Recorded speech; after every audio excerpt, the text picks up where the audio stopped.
The muddy waters of the Colorado River churned past the docks of Yuma as Sheriff Ethan Mitchell watched another steamboat struggle against the current.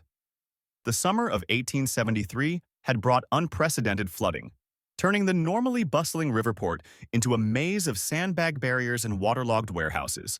But it wasn't just the rising waters that had the sheriff concerned. There was an ugliness brewing in town that felt more dangerous than any natural disaster. Benjamin Turner, the town's most prosperous merchant, had been stirring up trouble about the growing Navajo presence along the riverfront. The indigenous healers had been coming to trade their medicines and remedies with increasing frequency, drawn by the town's position as a major stopping point for riverboats heading to California. Turner viewed their presence as a threat to his own business, selling patent medicines imported from back east. The morning air was thick with humidity as Ethan made his way down the boardwalk, nodding to Frances Roberts as she swept the entrance to her dressmaking shop. The young widow had arrived in Yuma just 6 months ago, but she'd already earned respect for her skilled needlework and quiet dignity. She paused her sweeping to warn him about a group of Turner's men gathering at the saloon before dawn, their voices angry and their intentions unclear. Inside the jail, Deputy Jacob Phillips was already at his desk, scratching out reports with his characteristic precision. The former schoolteacher had a way of documenting every detail that sometimes drove Ethan crazy, but today he was grateful for his deputy's thorough nature. Turner's been spreading word that one of the Navajo healers poisoned Alexander Perez's youngest boy, Jacob reported, his usual calm demeanor showing hints of worry. Ethan felt his jaw tighten at the news. Alexander Perez was well-liked among both the townspeople and the river traders, known for treating everyone fairly regardless of their origin. His 5-year-old son Noah had fallen ill 3 days ago with a burning fever that the town doctor couldn't break. The fact that the boy had started improving after visiting a Navajo healer should have been cause for celebration, not suspicion. The sound of breaking glass and angry shouts erupted from the direction of the riverfront. Ethan was out the door before the echo faded, his long stride eating up the distance between the jail and the commotion. He rounded the corner to find a scene that made his blood run cold. Turner and 6 of his men had cornered an elderly Navajo woman against the wall of the trading post, while a growing crowd of onlookers gathered with uncertain expressions. The healer, who Ethan knew as Clara, stood with remarkable dignity despite the threat surrounding her.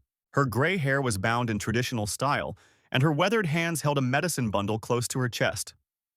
Turner was shouting accusations about witchcraft and poison, his face red with either rage or too much morning whiskey. The mood of the crowd was starting to shift dangerously as Turner's words played on their deepest fears and prejudices. Helen Turner, Benjamin's wife, watched from the edge of the crowd with tears streaming down her face.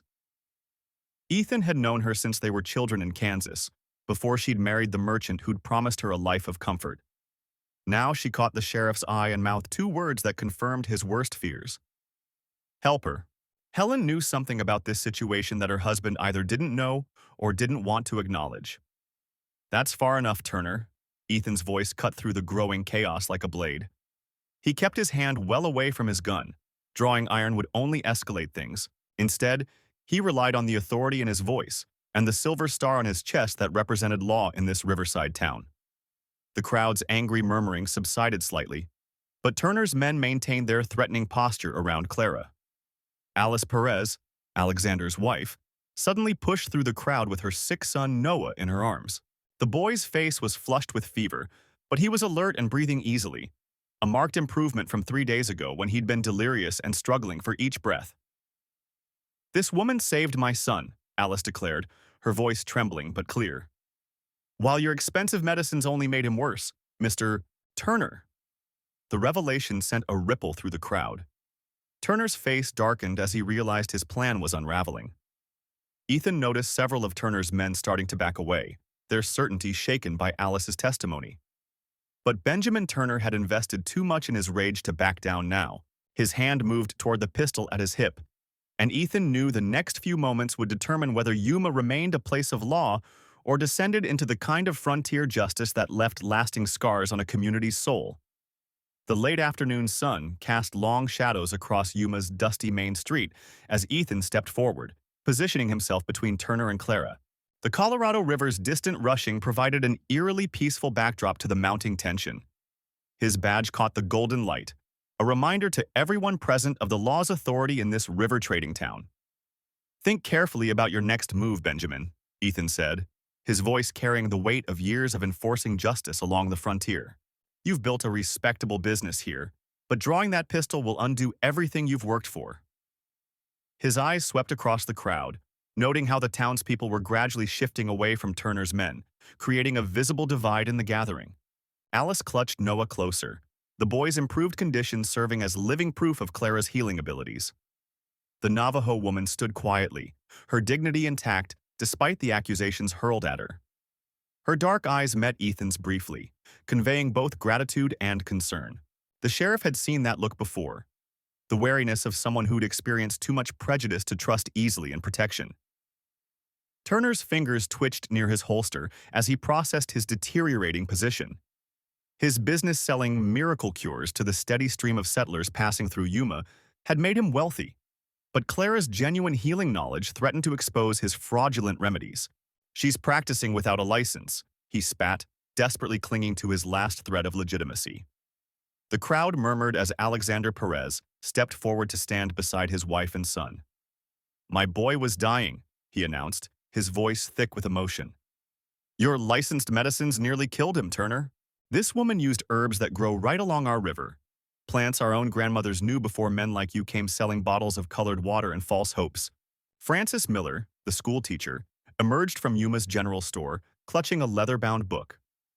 "I've been studying the native healing traditions," she declared, holding the volume up. "There's nothing illegal about using natural remedies that have served these lands for generations. Clara hasn't broken any law, territorial or otherwise." The wind picked up, carrying the scent of sage and river water through the tense gathering. Turner's men continued to distance themselves from their employer, reading the shifting mood of the crowd. Helen, the owner of the river ferry service, spoke up from her position near the boarding house. "We need every healer we can get in Yuma. The floods bring sickness and the summer heat brings fever. I won't stand by while we drive away someone who can help our children." Turner's face contorted with rage as his support crumbled. "You're all fools," he snarled, but his hand dropped away from his weapon. "When her natural remedies fail, don't come crying to me." He turned sharply, his expensive coat swirling in the dust, and stalked toward his shop. His men scattered, leaving him to his humiliation. The crisis passed, but Ethan maintained his vigilant stance. He'd seen too many seemingly resolved situations explode into violence to relax completely. Clara moved closer to him, speaking softly in a mix of Navajo and English. "Thank you, Sheriff. But he will not forget this defeat easily. Men like him wear their pride like armor, and when it cracks, they become dangerous." As the crowd dispersed, Ethan noticed Anna, the telegraph operator, hurrying toward them with a yellow paper in her hand. Her expression was grave, and the sheriff felt a familiar tightness in his chest, the sensation that one crisis was ending just as another was beginning. The sun dipped behind the distant mountains, painting the sky in shades of orange and purple as Yuma's residents returned to their evening routines, unaware that their small victory over prejudice was about to be overshadowed by a new threat approaching from Prescott. Anna's hand trembled slightly as she handed the telegram to Ethan. The paper's edge caught the last rays of sunlight, making the stark black letters seem to float above the yellow surface.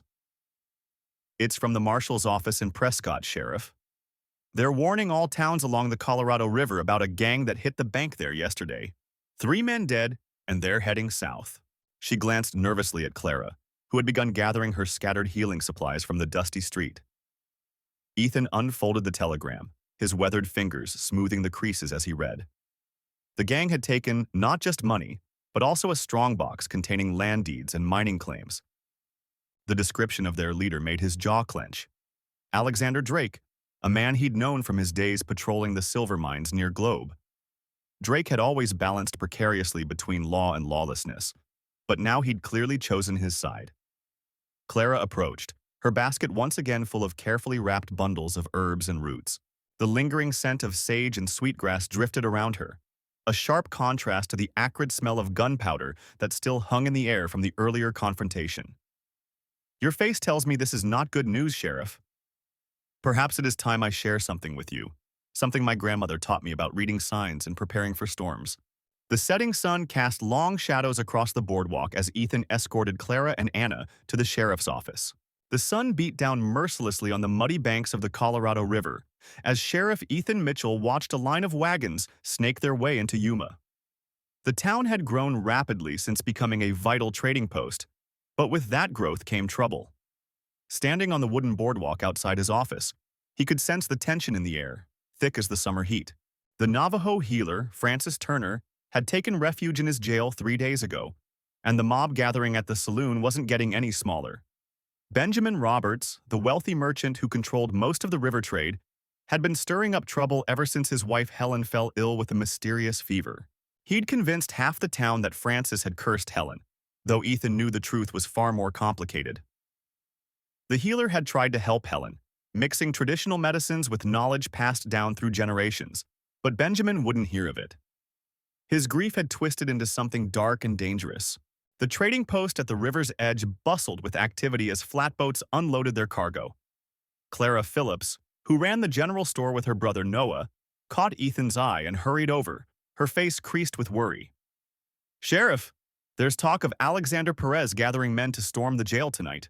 Says he won't stand for witchcraft in a Christian town." She lowered her voice. "But I've seen Helen. She's getting worse, and the doctor from Prescott won't arrive for days." Ethan had known Frances for years, watched her heal countless ailments with her mysterious brews and poultices. She'd saved his own daughter Alice during the fever outbreak 2 winters ago, when nothing else had worked. The thought of his little girl, now healthy and strong, strengthened his resolve. He wouldn't let an innocent woman die because of ignorance and fear. The afternoon wore on as Ethan made his preparations, positioning trusted deputies around the jail and sending word to friendly Navajo traders camped upriver. Jacob Turner, Frances's husband, had gone to seek help from their people, but Ethan feared he wouldn't return in time.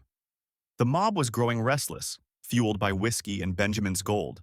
As dusk approached, Frances sat calmly in her cell, grinding herbs in a small stone bowl.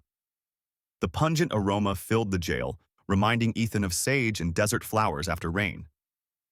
"They fear what they don't understand," she said softly, her dark eyes meeting his. "But there are secrets in these plants that could save them all, if they would only listen. Helen Roberts isn't cursed. She's being poisoned, slowly and deliberately." The revelation hit Ethan like a physical blow. He'd suspected something wasn't right about Helen's illness, but poison? Frances continued grinding the herbs, explaining how she'd recognized the symptoms from similar cases among river traders who'd run afoul of business rivals. The pieces began falling into place. Benjamin's recent expansion of his trading empire, his convenient marriage to Helen, who'd inherited her first husband's fleet of riverboats. Outside, the first angry shouts echoed down the street as torches flickered to life in the gathering darkness. Ethan checked his rifle and revolver one last time, then turned to Frances. "I believe you, but we need proof. And we need to keep you alive long enough to find it." She nodded, reaching into her medicine pouch to retrieve a small leather-bound book filled with handwritten recipes and drawings of plants. The mob surged forward, led by Alexander Perez and his men. They'd worked for Benjamin for years, running cargo up and down the river, and their loyalty was bought and paid for. But as they approached the jail, a strange sound carried across the water. Drums beating a rhythmic pattern that seemed to make the very air vibrate. Jacob Turner had returned, and he wasn't alone. Dozens of Navajo riders emerged from the gathering darkness, their horses picking their way carefully down the steep riverbank. They carried no weapons, but their presence was enough to make the mob hesitate. Jacob dismounted and walked forward, his voice carrying clearly in the sudden silence. "My wife is a healer, not a witch, and she has proof that Helen Roberts is being murdered by the man who claims to love her." The accusation sparked chaos as the mob split into factions, some still calling for Frances's blood, while others demanded to hear the truth. Ethan used the confusion to his advantage, sending deputies to secure Benjamin's office in search for evidence of the poison. Frances had described exactly what to look for: a particular blend of herbs that, when administered slowly over time, mimicked the symptoms of a wasting disease. Clara Phillips proved instrumental in the search. Her knowledge of merchandise and shipping manifests helping them trace the poison's origin to a Chinese merchant in San Francisco. Benjamin had been ordering it for months, carefully building his alibi while slowly killing his wife. When confronted with the evidence, Helen's maid broke down and confessed to adding the powder to her tea every morning, believing it was medicine Benjamin had ordered to help her recover. As the night wore on, the truth emerged piece by piece. Benjamin had planned to blame Francis for Helen's death, using the town's prejudice against native healers to cover his crimes. But he hadn't counted on Francis's deep knowledge of poisons and their antidotes, or the loyalty she'd earned from both settlers and Navajo over years of honest healing.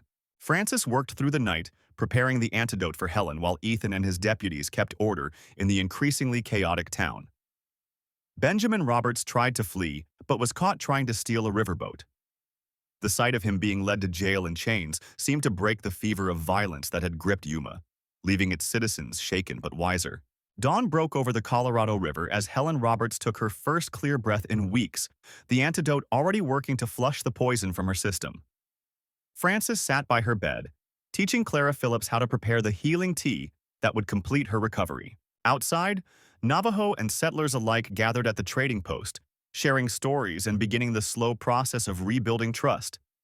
As news of Benjamin Roberts' poisoning scheme spread along the Colorado River, more victims began emerging from neighboring settlements. A weathered trader named Alexander arrived from Prescott with tales of mysterious deaths at his outpost that matched Helen's symptoms perfectly. The pattern was clear. Benjamin had been systematically eliminating competition along the river routes, using toxic herbs to make the deaths appear natural while stirring up anti-Navajo sentiment as a smokescreen. Frances worked tirelessly documenting the cases, combining her traditional knowledge with careful observation to understand the full scope of Benjamin's crimes. She noticed that all the victims had been influential traders who refused to participate in Benjamin's monopolistic plans. The poison itself was derived from a rare desert plant that grew only in specific locations that corresponded perfectly with Benjamin's trading routes. Ethan found himself stretched thin, trying to maintain order while gathering evidence. Though the immediate crisis in Yuma had passed, tensions still simmered beneath the surface. Some settlers remained suspicious of native healing practices, while others felt shame over how quickly they'd turned to violence. The sheriff spent long hours mediating disputes and rebuilding bridges between communities that had nearly been destroyed by Benjamin's manipulations. Clara Phillips emerged as an unexpected ally, using her position as a respected settler woman to advocate for Frances and the importance of preserving native medical knowledge. She organized meetings where Frances could safely share her expertise with both communities, helping to transform fear into understanding. The trading post became a place of cultural exchange rather than conflict. Down in the jail, Benjamin remained unrepentant, boasting that he had powerful friends in Flagstaff who would ensure his release. But his confidence began to crack when Alexander arrived with ledgers documenting suspicious financial transactions, evidence of a larger conspiracy. The web of corruption stretched far beyond simple poisonings, suggesting a coordinated effort to control river trade through violence and intimidation. Frances and Clara worked together to create a detailed record of traditional healing practices, not just the antidotes but the philosophy behind them, the delicate balance between human communities and the desert's harsh beauty. Their collaboration became a symbol of what was possible when cultures chose understanding over fear. Helen, now fully recovered, joined their efforts, determined to transform her brush with death into something meaningful. The river itself seemed to reflect the changing dynamics, its waters running clear and swift after recent rains. Navajo elders spoke of how the trading posts had once been places of peaceful exchange, before greed and suspicion poisoned those relationships. Now, watching Frances teach settler children about medicinal plants while their parents traded stories with Navajo families, that earlier harmony felt possible again. But threats still lurked on the horizon. Word arrived from Globe of armed men gathering, supposedly concerned citizens but more likely Benjamin's allies preparing to break him out of jail. Ethan stationed deputies along the river, knowing that any attack would likely come by water. The town's unity would soon be tested by fire, forcing everyone to choose sides in the coming conflict. Frances spent evenings on the trading post's wide porch, grinding herbs and sharing her knowledge with anyone willing to learn. She spoke of how healing wasn't just about curing bodies, but mending the invisible bonds between people and land.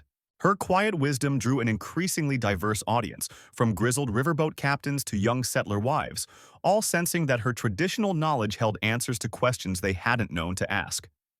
The moon rose full over the Colorado, its light catching the ripples and turning them to silver. In its glow, Ethan and Francis discussed their next moves, knowing that Benjamin's allies wouldn't wait forever. The sheriff's hand rested near his gun while the healer sorted her medicines, each preparing in their own way for the storm they could feel gathering. The night air carried the scent of sage and river water, reminding them of all that was worth protecting. The mighty Colorado River churned below the bluffs of Yuma as Sheriff Ethan Mitchell stood at the trading post's weathered dock, watching a crowd gather with torches and rope. His deputy Benjamin Turner had warned him about the mob's intentions. They meant to hang the Navajo healer Anna Phillips, who'd been blamed for a mysterious illness spreading through the riverside settlement. The sheriff's weathered hand rested on his Colt as he observed the scene, knowing this powder keg could explode at any moment. Through the dusty streets, Alexander Roberts led the angry mob, his face twisted with grief and rage after losing his wife to the sickness. The trading post's usually busy wooden walkways had emptied as townsfolk barricaded themselves inside, leaving only the vengeful crowd advancing on the small adobe structure where Anna had been treating patients. Sheriff Mitchell could see the fear in her eyes through the window as she gathered her medicines and herbs. The river's constant flow provided the only sound as Ethan positioned himself between the mob and the healer's door. His badge caught the late afternoon sun as he faced down the crowd, remembering how Anna had saved his own daughter Clara from a rattlesnake bite last summer. He wouldn't stand by while they murdered an innocent woman, especially one who'd done nothing but try to help their community. "Stand aside, Sheriff," Alexander growled, brandishing a length of rope. "That witch brought this plague to our town with her heathen magic. Justice needs serving." The crowd of nearly 30 men murmured in agreement, their torches casting dancing shadows in the gathering dusk. But Ethan saw something else in their eyes beyond anger, raw fear of what they didn't understand. Inside the adobe building, Anna worked frantically to gather her precious medicines, including a small leather pouch containing a sacred remedy passed down through generations of her people. She had recognized the illness ravaging Yuma, a waterborne fever that had struck other settlements upstream. Her treatments were working, but fear and superstition had turned the town against her. Frances Turner, the deputy's wife, crept through the back alley to Anna's door, risking her own safety to warn the healer. "They're saying you poisoned the river," she whispered urgently. "Jacob Perez lost his whole family yesterday, and they're blaming your medicines." Anna's heart sank. She had tried desperately to save the Perez children, but the sickness had progressed too far before she was called. The confrontation at the front of the building grew more heated as Noah Phillips, the trading post owner, joined Sheriff Mitchell. "This stops now," Ethan commanded, his voice carrying over the crowd. "Anna Phillips is under my protection. Anyone who wants to harm her deals with me first." Noah raised his shotgun in support, though his hands trembled slightly. A rock sailed through the air, shattering the window beside Anna. Frances screamed as glass rained down, and the sound seemed to ignite the mob's fury. They surged forward as one, but Ethan's revolver cracked twice in the air, forcing them back. "Next one won't be a warning," he growled, eyes hard as steel. "This woman is trying to save your families, not destroy them." In that tense moment, Helen Roberts, Alexander's sister, pushed through the crowd clutching her feverish young son. "Please," she begged Anna, "help him. I don't care what they say about you." The healer didn't hesitate, moving to examine the boy despite the hostile faces surrounding them. From her pouch, she produced the sacred medicine that had saved dozens already. As the crowd watched in stunned silence, Anna administered her remedy with gentle hands and quiet prayers. Within minutes, the boy's fever began to break. Helen wept with relief, embracing the healer as Alexander lowered his torch in shame. The mob's anger dissipated like morning mist on the river as they witnessed the power of Anna's healing gifts. Over the following days, Anna worked tirelessly alongside Sheriff Mitchell to treat the remaining sick. She shared her knowledge of water purification learned from her people, helping the town prevent future outbreaks. The sacred medicine she had nearly died protecting became a symbol of hope rather than fear, bridging the gap between two cultures on the frontier. Ethan's defense of Anna changed more than just her fate. It transformed Yuma itself. The trading post became known as a place where all peoples could find fair treatment and healing.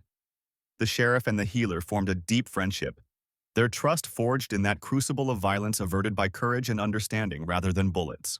When the crisis passed, Anna gifted Ethan with a small portion of her sacred medicine and the knowledge to prepare it, marking him as an honorary keeper of her people's wisdom. The sheriff came to understand that true justice meant protecting not just lives, but also the precious knowledge that could save them. The river continued its eternal flow, washing away old prejudices as Yuma embraced a new way of seeing the world. The peace in Yuma proved short-lived when Benjamin, a rival medicine man from a neighboring settlement, arrived with accusations that Anna had broken sacred laws by sharing tribal secrets with outsiders. The trading post's newfound harmony teetered on the edge as Benjamin rallied support from both native and settler communities who feared the mixing of their separate worlds. Ethan found himself caught between his duty to maintain order and his promise to protect the knowledge Anna had entrusted to him. As tensions mounted, a devastating fever swept through nearby Prescott, more virulent than anything seen before. The town's doctor, Alexander, sent an urgent plea to Yuma for help. Benjamin saw this as his opportunity to prove that traditional ways should remain separate, betting that Anna's medicine would fail when diluted by settler hands. The stakes couldn't have been higher. Dozens of lives hung in the balance. Ethan and Anna made the treacherous journey upriver to Prescott, knowing Benjamin's followers shadowed their every move. The sheriff carried the precious medicine close to his heart, remembering every detail of its preparation that Anna had taught him. The healer herself brought additional supplies, her face set with determination despite the threats against her. In Prescott, they found the streets nearly deserted, with only the sound of coughing echoing from behind shuttered windows. Alexander had converted the saloon into a makeshift hospital, where Frances, a former nurse from back east, struggled to tend the growing number of sick. The air was thick with fear and the sweet, sharp smell of illness. Working together, Anna and Ethan began preparing the medicine, combining their knowledge in ways neither culture had attempted before. Benjamin arrived with his followers just as they administered the first doses, demanding they stop this corruption of sacred ways. But Frances, seeing the first patients already showing improvement, stood between them and the medicine table. A tense standoff ensued as more townspeople began to recover. Helen, the mayor's wife who had been at death's door, rose from her sickbed and testified to the medicine's power. Benjamin's resolve began to waver as he witnessed the undeniable results of this collaboration between cultures. The medicine worked even better than before, enhanced by Alexander's careful measurements and Frances's precise administration methods. In a pivotal moment, Benjamin himself fell ill, his face flushing with fever as he continued his protests. Anna, demonstrating the true spirit of healing that transcended all boundaries, treated him without hesitation. As he recovered under her care, Benjamin finally understood that wisdom grows stronger when shared, not weaker. The medicine had evolved through cooperation, becoming something greater than either tradition alone could have achieved. Word spread along the river routes of how Prescott was saved by this unique partnership. Other settlements began sending representatives to learn, creating a network of healing that respected both native wisdom and settler science. The trading post in Yuma became a center of medical knowledge where both cultures contributed to a growing understanding of healing arts. Ethan's role evolved beyond merely keeping the peace. He became a bridge between worlds, trusted by both sides to protect and share knowledge responsibly. Anna's status among her people grew as well, as the success of her forbidden sharing proved that some traditions could adapt without being destroyed. Together, they had shown that the greatest medicine of all was the courage to reach across divides that others thought impossible to cross. As summer turned to autumn, Yuma hosted a gathering of healers from all backgrounds. Under the shade of cottonwoods by the river, secrets and skills were exchanged freely. Benjamin, now one of the strongest advocates for cooperation, helped establish guidelines for sharing knowledge while respecting its sacred origins. The medicine that had once caused such strife became a foundation for lasting understanding between peoples who had long viewed each other with suspicion. Through it all, the river continued its ancient journey, carrying the story of Yuma's transformation to distant settlements. The trading post that had once been a simple stop along the water's edge became known as a place where healing transcended all boundaries, of race, of culture, and of tradition. Ethan and Anna's brave choice to trust each other had grown into something far greater than either could have imagined, proving that the most powerful medicine often came from the heart, rather than any herb or ritual alone. Sheriff Ethan Mitchell stood on the riverbank outside Yuma as the morning sun painted the water gold. The secret healing recipe from the Navajo medicine woman, Frances Turner, weighed heavily in his vest pocket. Word had spread through town about the miraculous cure, and now desperate families were arriving daily by boat and wagon, seeking salvation from the mysterious illness that had been claiming lives up and down the Colorado River. Benjamin Roberts, the town's most prominent merchant, had transformed his riverside warehouse into a makeshift hospital. The large wooden structure groaned under the weight of dozens of sick townspeople and travelers. The air inside was thick with the pungent smell of medicinal herbs and human suffering. Clara Phillips, the schoolteacher who had volunteered to help tend the sick, moved between pallets with quiet efficiency. The situation had grown more complex when Alexander Perez, a wealthy businessman from Prescott, arrived with armed men. He'd offered to buy the recipe for an astronomical sum, but Frances had warned Ethan that in the wrong hands, the cure could become a weapon. Some of the ingredients, when prepared incorrectly, produced a deadly poison. The sheriff knew he had to protect both the recipe and the healer who had entrusted it to him. Helen Mitchell, Ethan's wife, worked tirelessly alongside Frances to prepare the medicine. The two women had formed an unlikely friendship, the frontier doctor's wife and the Navajo healer sharing knowledge that bridged their different worlds. Together they gathered rare desert plants under the cover of darkness, knowing that Perez's men were watching the town's every move. Noah Turner, Frances's adopted son, proved invaluable as tensions mounted. The young man's knowledge of both Navajo medicine and river navigation helped them smuggle crucial ingredients past Perez's blockade. He guided small boats through hidden channels in the river's braided streams, using the skills he'd learned from both his birth culture and his adopted mother. The situation reached a breaking point when Jacob Phillips, Clara's brother and the town's deputy, discovered Perez's true intentions. The businessman had been deliberately spreading the illness downstream, hoping to drive up demand for any cure. His men had been contaminating water supplies with a toxic substance, making him the architect of the very crisis he claimed he wanted to solve. Alice Roberts, Benjamin's daughter and a skilled horsewoman, organized a network of riders to warn other river settlements. She coordinated with Noah to establish safe houses where Frances could teach trusted healers the proper preparation of the medicine. The young woman's determination matched her father's merchant savvy, creating a distribution system that would help thousands. The final confrontation came during a moonless night when Perez's men attempted to burn down the warehouse hospital.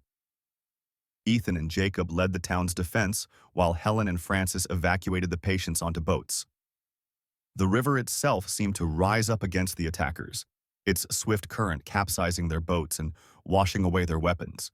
In the aftermath, Frances's decision to share her knowledge proved wise. The network of healers Alice had helped establish meant no single person held all the secrets, making it impossible for anyone to control or corrupt the cure. The river communities united in a way they never had before, with Navajo wisdom flowing alongside trade goods on the Colorado's ancient waters. The town of Yuma was forever changed. Benjamin Roberts's warehouse became a permanent healing center, where Frances and Helen trained others in both Western and Native medicine. Clara Phillips started a school where children of all backgrounds learned about plants and healing alongside their regular studies. The sheriff's badge Ethan wore came to symbolize protection of knowledge as much as law and order. Noah Turner took on the role of chief navigator for the healing network, guiding boats filled with medicine and knowledge up and down the river. His unique position as a bridge between cultures made him invaluable as more communities sought to learn and share healing wisdom. The young man who had once feared showing his Navajo heritage now proudly wore it as a badge of honor. As the years passed, the story of how a sheriff's act of justice led to the saving of countless lives became legend along the Colorado. But unlike many frontier tales, this one left a living legacy.